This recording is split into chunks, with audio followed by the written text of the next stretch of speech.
अब तो मोदी सरकार ने सुप्रीम कोर्ट के चीफ जस्टिस को भी निपटाने की तैयारी कर ली है। निश्चित ही आज लोकतंत्र की अम्मा 20 किलो मोटा गई होगी। जी हां, लोकतंत्र की अम्मा को मजबूत करने के लिए मोदी सरकार ने सारी हदों को पार कर दिया है। वर्षों नाउम्मीदी से घिरे भारतवासियों के लिए सुप्रीम कोर्ट के चीफ जस्टिस एक आखिरी उम्मीद के रूप में नजर आ रहे थे, मगर अब मोदी सरकार ने वो काम कर दिया है जिसकी कल्पना शायद खुद चीफ जस्टिस ने भी नहीं की होगी। आज मोदी सरकार ने वो कदम उठा लिया है जो चीख चीख कर ये सवाल पूछता है कि क्या अब तानाशाही बस डिक्लेयर होना ही बाकी है। और बड़ा सवाल ये उठता है कि अब 2024 के चुनाव का क्या होगा। उससे भी बड़ा सवाल यह है कि क्या विश्वगुरु टाइप के नेता अब जान चुके हैं कि 2024 में जनता पत्ता साफ कर सकती है, और क्या खुद मोदी सरकार ने आज ये साफ कर दिया कि वो खुलेआम दरवाजा खोलकर चोरी करना चाहती है। चोरी ही नहीं बल्कि डकैती डालना चाहती है, मगर हाँ, डकैती डालते वक्त अपना दरवान जरूर खड़े करना चाहती है ताकि भक्तों को यह दिखे कि दरवान खड़ा है। मुझसे कई बुजुर्ग पत्रकारों ने पिछले महीनों में कुछ गंभीर चिंताएं व्यक्त की। उनकी कुछ ऐसी बातें थी जिन्हें मैं अतिशयोक्ति मानता था। मुझे लगता था कि नहीं, ऐसा नहीं होगा, ऐसा मोदी सरकार नहीं कर सकती। मगर आज मोदी सरकार ने जो किया है, अब लगने लगा है कि उन बुजुर्ग पत्रकारों ने जो चिंताएं व्यक्त की थी शायद उससे भी ज्यादा हो सकता है। आज की ये वीडियो आपके लिए और पूरे मुल्क के लिए बेहद महत्वपूर्ण है। एकदम आसान भाषा में पूरा मामला आपको बताऊंगा। कोशिश करिएगा कि ज्यादा से ज्यादा लोगों तक पहुंचाएं ताकि देश की जनता जान सके कि भारत और भारत के संविधान तथा लोकतंत्र के साथ क्या क्या किया जा रहा है, किस तरीके का गंदा खिलवाड़ किया जा रहा है। फेसबुक पर हमारे पेज को फॉलो कर लीजिए, यूट्यूब पर सब्सक्राइब करके बेल आइकन जरूर दबाइएगा। पिछले कई सालों से देश भर में ईवीएम को लेकर बड़े सवाल उठते आ रहे हैं। ऐसा कोई चुनाव नहीं होता जब चुनावी प्रक्रिया को लेकर, ईवीएम मशीन को लेकर, चुनावी धांधली को लेकर और चुनाव आयोग के दोहरेपन को लेकर सवाल न उठते हो। देश में उठ रहे ऐसे ही सवालों को देखकर सुप्रीम कोर्ट ने ही फैसला दिया कि यदि चुनाव आयोग के अधिकारी सरकार ही चुनेगी तो फिर वो अधिकारी सरकार के खिलाफ कोई फैसला कैसे लेंगे। और इसी वजह से सुप्रीम कोर्ट ने कहा था कि जब तक सरकार संसद में कोई कानून पारित नहीं करती तब तक चुनाव आयोग के अधिकारियों को चुनने का अधिकार ऐसी समिति के पास होगा जिसमें देश के प्रधानमंत्री, विपक्ष के नेता और सुप्रीम कोर्ट के चीफ जस्टिस होंगे। सुप्रीम कोर्ट ने जब यह फैसला दिया तो देश में लोगों के बीच एक उम्मीद जगी कि हो सकता है कि आने वाले चुनाव में एक ऐसा अधिकारी निर्वाचन आयोग संभालेगा जो निष्पक्ष होगा। मगर शायद मोदी सरकार को यह बात बर्दाश्त नहीं हुई। आज मोदी सरकार एक बिल लेकर आई है जिसके तहत चुनाव आयोग के सबसे बड़े अधिकारियों को चुनने का अधिकार उस समिति के पास होगा जिसमें मोदी सरकार के 2 आदमी होंगे और 1 आदमी विपक्ष का होगा। यानी कि सीधे सीधे कह लीजिए कि इस समिति का काम नौटंकी से ज्यादा कुछ नहीं होगा। केवल और केवल दिखाने के लिए यह समिति होगी जो चुनेगी, क्योंकि होगा वही जो सरकार चाहेगी। सरकार जिसे चुनना चाहेगी उसे ही चुन लेगी, क्योंकि इस समिति में सरकार के 2 आदमी होंगे, एक तो प्रधानमंत्री और दूसरा वही होगा जिसे प्रधानमंत्री चाहेंगे। अब सवाल यह उठता है कि चीफ जस्टिस के इस समिति में होने से क्या तकलीफ थी, क्या डर था। यदि मोदी सरकार निष्पक्ष चुनाव कराना चाहती है तो फिर चीफ जस्टिस को बाहर करने का क्या मतलब है। क्या यह साफ साफ तैयारी है चुनाव आयोग को खुल्लम खुल्ला अपने कब्जे में रखने की, अपने जेब में रखने की, या फिर सुप्रीम कोर्ट के हाल फिलहाल के तमाम फैसलों को देखकर मोदी सरकार भीतर से इस कदर हिल गई है कि वो किसी भी तरह का रिस्क लेना नहीं चाहती, खासकर चीफ जस्टिस डीवाई चंद्रचूड़ को लेकर, क्योंकि इन्हें मालूम है कि यह व्यक्ति झुकने वाला नहीं है। क्या इसीलिए मोदी सरकार ने फैसला कर लिया है कि यदि यह व्यक्ति झुकने वाला नहीं है तो इस व्यक्ति को ही किनारे कर दो, न रहेगा बांस न बजेगी बांसुरी। लोकतंत्र के 4 स्तंभों का पिछले कुछ सालों में क्या हाल हुआ है यह आप सबके सामने है। चौथा स्तंभ मीडिया, गोदी मीडिया, जो दिन रात सरकार की जूतियां चाटता है। भारत में कार्यपालिका किस तरीके से राजनीति का शिकार होती है यह आप सब जानते हैं। विधायिका का क्या हाल है यह भी आपके सामने है। केंद्र सरकार के मंत्रियों, सांसदों को तो छोड़ दीजिए, ऐसा कोई बीजेपी शासित राज्य भी नहीं है जहां के मुख्यमंत्री, मंत्री या फिर कोई विधायक अपने भाषण की शुरुआत प्रधानमंत्री का नाम लिए बिना कर दे। अपने मन से कुछ बोलना, कोई फैसला लेना तो बहुत दूर की बात है। और न्यायपालिका को लेकर पिछले कई सालों से क्या क्या सवाल उठते आ रहे हैं यह भी आप सबने देखा है। हाल फिलहाल में इस देश ने रंजन गोगोई जैसे चीफ जस्टिसों को भी देखा जिन्होंने तमाम ऐसे फैसले दिए जो सीधे सीधे सरकार के पक्ष में थे, और बाद में पता चला कि रिटायरमेंट के कुछ ही महीने बाद उन्हें राज्यसभा का सांसद बना दिया गया। इसके बावजूद सरकार लगातार कॉलेजियम सिस्टम पर हमला करती रही और इस प्रयास में थी कि जजों की नियुक्ति करने का अधिकार भी उसे मिल जाए ताकि न्यायालय भी उसके कब्जे में रहे। सुप्रीम कोर्ट के चीफ जस्टिस को सरेआम यह कहना पड़ा कि फिलहाल जितनी व्यवस्थाएं हैं जजों की नियुक्ति की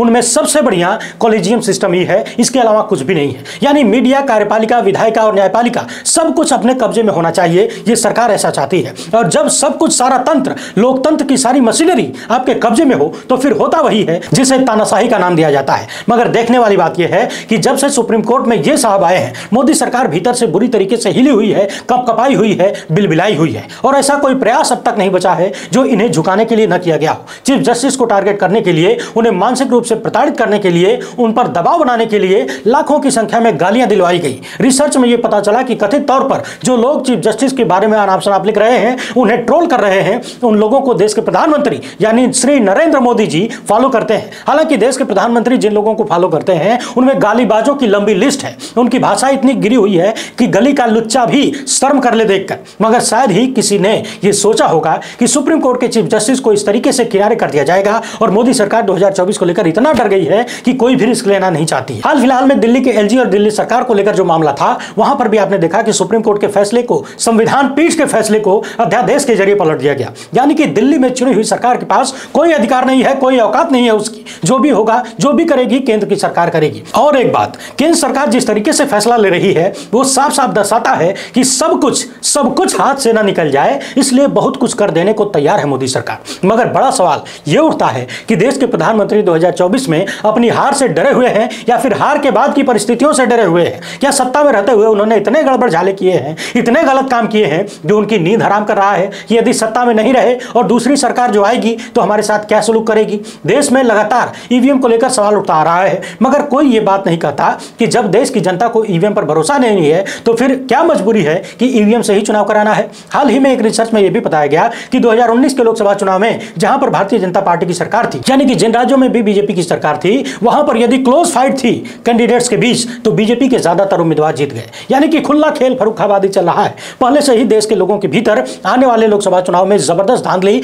या गड़बड़ी होने का संशय था, लेकिन अब मोदी सरकार ने ऐसा काम कर दिया है जो लोग मान जाएंगे कि चुनाव आयोग का कोई मतलब नहीं रह गया है, अब चुनाव का कोई मतलब नहीं रह गया है। सोचने वाली बात यह है कि यदि आपको सब कुछ ईमानदारी से ही करना है, सब कुछ ट्रांसपेरेंट रखना है, साफ सुथरा रखना है, तो फिर आपकी दाढ़ी में तिनका क्यों है, चोर की दाढ़ी में तिनका क्यों है? आप चुनाव आयोग को निष्पक्ष और बेदाग क्यों नहीं रखना चाहते? क्या हो जाता है यदि चुनाव आयुक्त का चयन देश के प्रधानमंत्री, विपक्ष के नेता और सुप्रीम कोर्ट के चीफ जस्टिस मिलकर करते? क्या डर इस बात का था कि चीफ जस्टिस झुकेंगे नहीं, विपक्ष का नेता ऐसे व्यक्ति को चुनेगा नहीं जो निष्पक्ष हो, और यदि चुनाव अधिकारी अपना नहीं हुआ तो फिर चुनाव का क्या होगा? यदि आपको चुनाव में कोई गड़बड़ी नहीं करनी है, कोई धांधली नहीं करनी है, कोई चोरी नहीं करनी है, कोई छिनैती नहीं करनी है, तो फिर आपको अपने मन का आदमी क्यों चाहिए? जबकि सुप्रीम कोर्ट की संविधान पीठ ने खुल्लम खुल्ला कहा था कि यदि सरकार का चुना हुआ अधिकारी होगा तो फिर प्रधानमंत्री यदि कुछ गलत करेंगे तो उन पर एक्शन कैसे लेगा। अब तो उन बुजुर्ग पत्रकारों की बातें सही लगने लगी हैं जो लगातार कह रहे थे कि या तो 2024 का चुनाव होगा ही नहीं या उस चुनाव का कोई मतलब नहीं होगा, और यदि चुनाव हुआ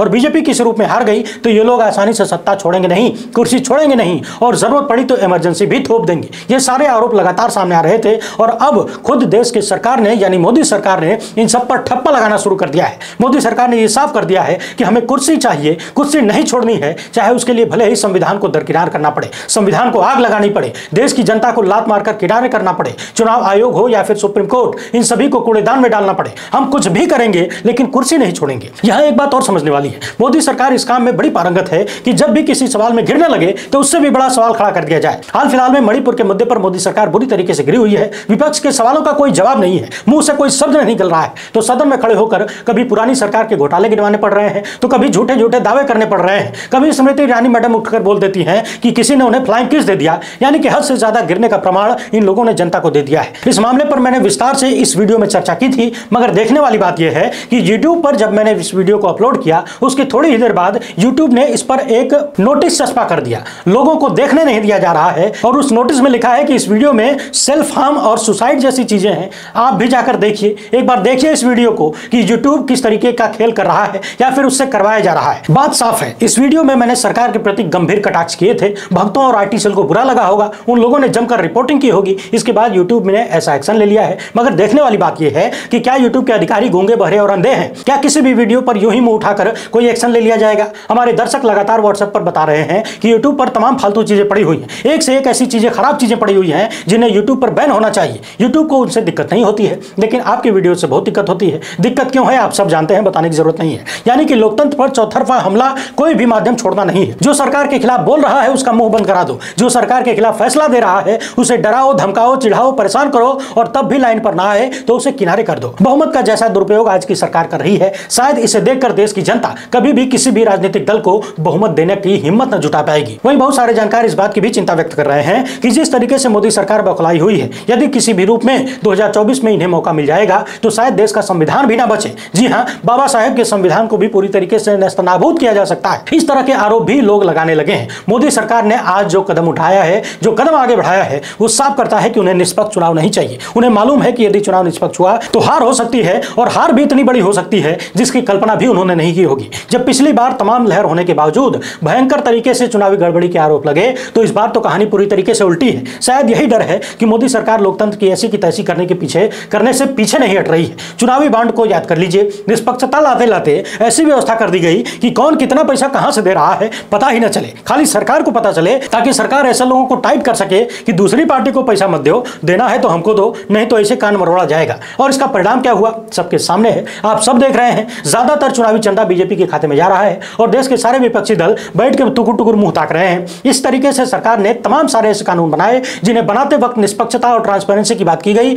मगर कानून सीधे सीधे उल्टे होते हैं। काम उल्टा होता है, नाम उल्टा होता है। कानूनों के नाम बड़े अच्छे अच्छे दिए जाते हैं, मगर उनका काम एकदम उल्टा होता है, विपरीत होता है। कृषि सुधार कानून को ही ले लीजिए, नाम था कृषि सुधार, लेकिन वो किसके लिए कृषि सुधार था ये भी आप सब जानते हैं। लेकिन एक बात तो साफ हो गई है कि तथाकथित 56 इंच वाली सरकार उन लोगों से बहुत डरती है जो डरते नहीं हैं, दबते नहीं हैं, झुकते नहीं हैं, बिकते नहीं हैं। और अब तो सरकार ने सीधे सीधे देश की जनता को ही दबाने, झुकाने, डराने और छलने का प्रयास करना शुरू कर दिया है। इस देश के संविधान ने देश की जनता को जो सबसे बड़ा अधिकार दिया है वो है वोटिंग का अधिकार। वहां किसी से कोई भेदभाव नहीं है। एक गरीब से गरीब आदमी और बड़े से बड़े धन्ना सेठ भी अपने वोट का उतना ही अधिकार रखता है, उसके मत का उतना ही मतलब होता है जितना एक गरीब का। मगर अब कोशिश ये हो रही है कि उन अधिकारों का कोई मतलब न रह जाए। आगे आगे देखिए होता है क्या। मोदी सरकार लोकतंत्र की अम्मा को गर्दन मरोड़ कर और कितना मजबूत करती है। वीडियो को ज्यादा से ज्यादा लोगों तक पहुंचाइएगा। हमसे जुड़ने के लिए बहुत बहुत धन्यवाद। जय हिंद।